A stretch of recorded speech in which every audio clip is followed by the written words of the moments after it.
Levé dans un combat pour la lutte réelle. Nous ne sommes pas levés dans un combat pour que des gens puissent jouer avec les autres. J'en ai marre. Et j'en ai marre.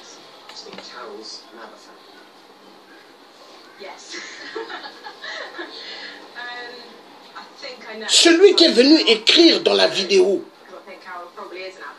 de M. Isidore Ayatonga, en parlant de moi, il ne me connaît pas. Est-ce qu'il a fait ce que moi j'ai fait? Le PDG de Total, quand on allait avec les Sadio Morel Conté avant, avec tous les indignés et tous les autres parents congolais criaient devant le bâtiment de Total. Le PDG de Total, devant des CRS, il a dit à un agent, montez au 5e étage, allez vous demanderez à quelqu'un de frapper le nom de Passy. Cherchez à savoir qui lui a donné une maison en France. Cherchez à savoir qui lui a donné un travail. Et il va perdre tout ce qu'il a eu. Mais quand ils se sont renseignés, on leur a dit, il n'y a aucune trace ici de lui. Hein? Et il y a un agent qui est venu dire, non, il a eu des enfants qui sont à Londres. Et c'est là où ce qu'il a dit, ce monsieur est très intelligent. Donc toi qui es venu écrire dans la vidéo de Isidore Ayatonga, en me traitant d'un faux résistant, non, je ne suis pas un faux, je suis un vrai, un vrai. Aujourd'hui, je sais le problème qui fait mal à certaines personnes. Parce que notre problème, ce n'est pas seulement Sassou, mais c'est le problème au Congo, un problème réel qui doit être fait réellement. Tous les chefs de chaque village, nous devons nous asseoir ensemble. Et tous ceux qui ont fait le combat pour la libération du Congo, pour parler. Parce qu'il doit avoir ce qu'on appelle un linge qui doit être bien lavé. Parce qu'il y a beaucoup de rancune. L'histoire du Congo, hein, c'est depuis. Hein. Tous les loups qui ont travaillé autour avec Sassou, il y a des colères, ils ont donné de génération en génération la haine. Et cette haine doit être lavée comme ça pour faire un Congo nouveau. Où il n'y aura pas de règlement de compte. Parce que le Congo après Sassou, il y aura beaucoup de règlements de compte.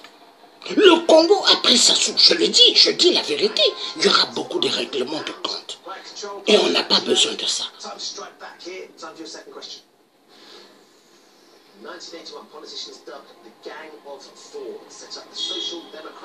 Et M. Isidore Ayatonga, où est-ce qu'il est? Il sait que le tien est un vrai. Et je suis un vrai. Alors toi qui es venu écrire en bas de la vidéo de M. Isidore Ayatonga, tu es venu écrire sur sa vidéo. Renseigne-toi au président Emmanuel Macron. Qui est le tiers africain? Le président Emmanuel Macron te dira. Renseigne-toi à certains préfets de la France en marche. Ils te diront qui est le tiers africain. Parce que certains, j'ai eu à faire des choses pour eux. Les métros, les gares, je suis allé parler pour le plein pouvoir, pour que le président Emmanuel Macron ait le plein pouvoir. Devant des CRS, devant des policiers. Tout le monde, quand il me regardait, il disait, celui-là, il est connu. Aujourd'hui, je peux monter des CV, je veux donner en France pour qu'on m'embauche. Personne ne va m'embaucher. Aujourd'hui, je suis une personne, je dois travailler, chercher à faire des petits trucs moi-même. Mais si il faut que je compte qu'une boîte m'embauche, personne ne va m'embaucher. Parce que je suis un élément qui a pointé de doigt tout le système mafieux de la France. Et en France, je suis détesté par les multinationales. La vérité doit être dite. Les multinationales, quand ils me regardent, ils ont la rage. Parce que ceux qui se lèvent debout pour revendiquer le droit de l'homme noir vis-à-vis de l'homme blanc, sont les ennemis des multinationales. Et aucun multinational ne peut me donner la chance d'avoir un travail envers eux. Aucun. Parce qu'ils savent que je suis une personne qui est contre eux.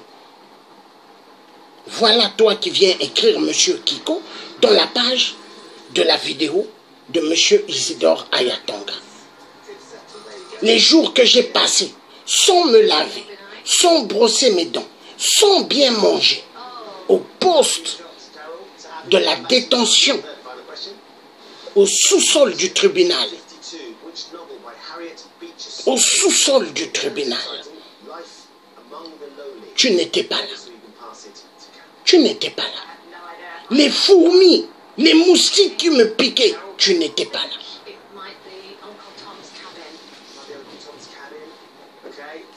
L'interrogation, comment on me posait mille questions, et les mêmes questions, tu n'étais pas là. J'ai connu ce que j'ai connu, tu n'étais pas là. Et c'est là où j'ai compris qu'est-ce qu'est la France. Et surtout le jour, quand on m'a mis dans l'ascenseur, on m'a donné des coups gratuitement. On a voulu finir avec moi. Parce qu'ils ont dit, vous attaquez la France-Afrique, aujourd'hui on va terminer avec vous. Dans l'ascenseur, on m'a envoyé des coups en plein thorax. Est-ce que Madame Clarisse Akwala, qui n'est jamais allée crier devant des bâtiments des multinationales, qui se cache derrière les écrans des ordinateurs, est-ce qu'elle a déjà reçu des coups de policiers? Elle n'a jamais reçu. Est-ce qu'elle a déjà reçu ce qu'on appelle bombe lacrymogène? Elle n'a jamais reçu. Mais moi j'ai reçu cela. Elle n'a jamais reçu. Les coups qui te font couper la respiration, est-ce qu'elle a reçu ça? Non. Alors, toi qui viens raconter des sottises, tu ne connais pas qui est le Thiers africain. Toi qui viens dire des bêtises, tu ne connais pas. Le président, 8%, qui est venu à Paris, président marionnette au montant de la France. Pourquoi il a demandé à plusieurs reprises au président Emmanuel Macron, donne-moi le Thiers africain? Tu crois que si je n'étais pas une personne importante, Sassou, 8%, allait demander donne-moi le Thiers africain? Non. Mais s'il demande, et si il y a des plans qui sont faits afin que j'aille en Côte d'Ivoire, afin que Alassane Ouattara me prenne comme le piège à rat, tu crois que c'est pour rien? Hein? Car il y a pas mal qui veulent ma tête. Ils savent que s'ils ont ma tête, pour eux, ils vont sauter de joie. Oui, c'est les rêves des francs-maçons qui sont en Afrique. Parce qu'un franc-maçon, s'il attrape un résistant, il va faire appel à tous les autres francs-maçons en Afrique. Parce que tous, c'est des frères. Aujourd'hui, aucun résistant, aucun combattant de ce nom vrai ne peut mettre le pied dans un pays africain. Car s'il met pied dans un pays africain, sa vie, elle est partie. Celui qui doute qu'il fasse seulement un tour en Afrique, il va connaître ce qu'il ne va jamais connaître.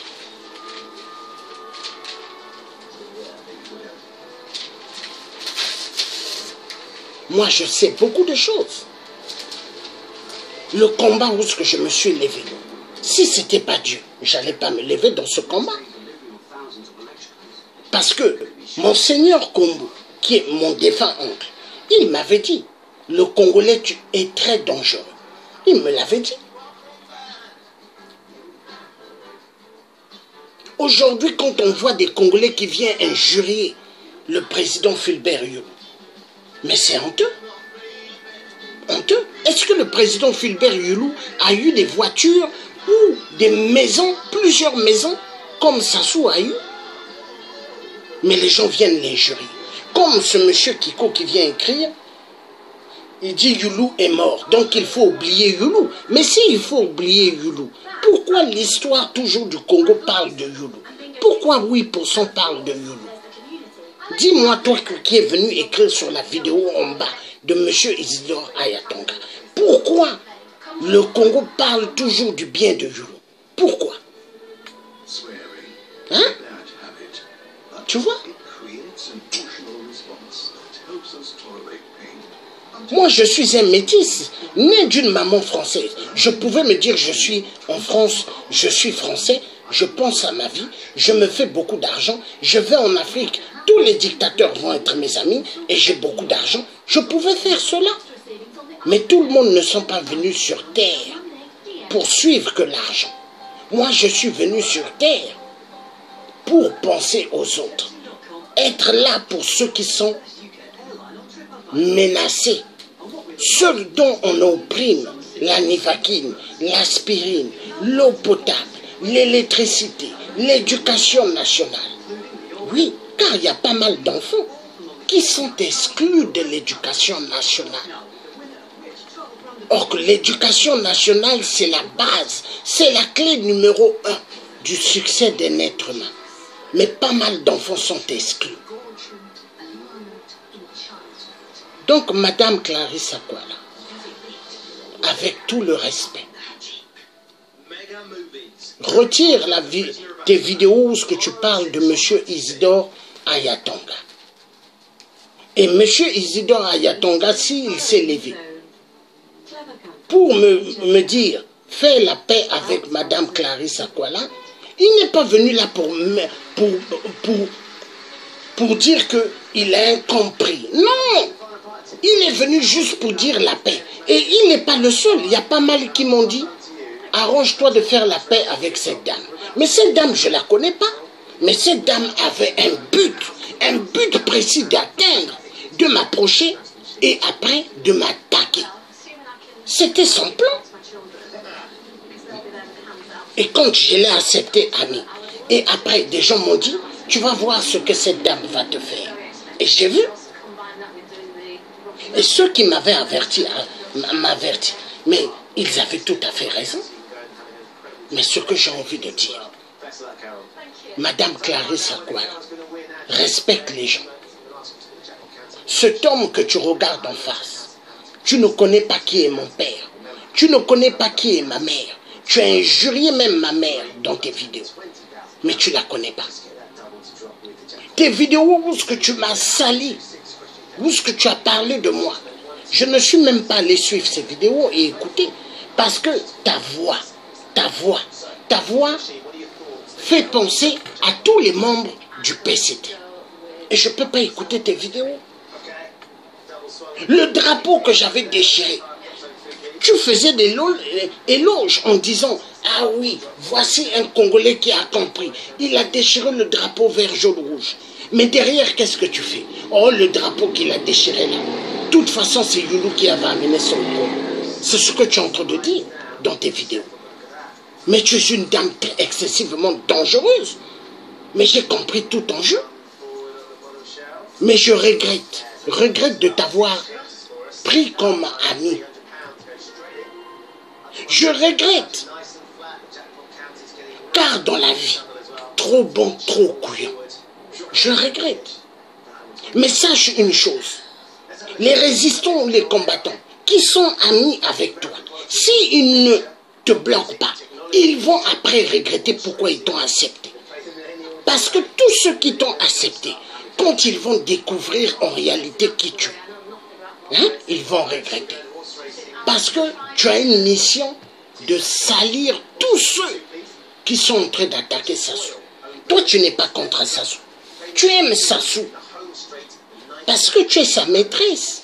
Tu aimes Sassou. Tu fais un travail excessivement pour 8%. Tu es contente. Tout ce qui se passe au Congo, le son des Congolais qui coulent, te fait plaisir. Ça te fait pas mal, non? Tu aimes voir les Congolais en train de pleurer, les Congolais affamés. Ça te fait plaisir. La rage que tu as, qui a soulevé à dire, à Oussa, à Bemboshi, qui avait commencé à parler de tout ça? C'est toi. Et tu as voulu m'amener dans ta sauce. Dire il y a des Aoussa Lari, des Aoussa Bakongo, il y a des Abemboshi. Qui a commencé tout ça? Toi. Parce que tu te dis, vu le tien avait fait avant des vidéos, Où est-ce qu'ils pointaient de doigt les Nibolèques d'avoir eu à piler des enfants? Oui, ils ont pilé des enfants. 97. Ils ont pilé des enfants. Dans des mortiers. Des enfants que des dames avaient eu avec des laris, des bakongos, du chamef. Le Congo, il y a un travail immense à faire. Ce que je suis en train de dire, c'est pas que Sassou parte, le PCT, et les Congolais vont se dire, allez, on reconstruit le Congo. Non, il y a un travail immense à faire, de faire asseoir les Congolais. Il y a un grand travail à faire, de faire asseoir. J'attends que le truc revienne.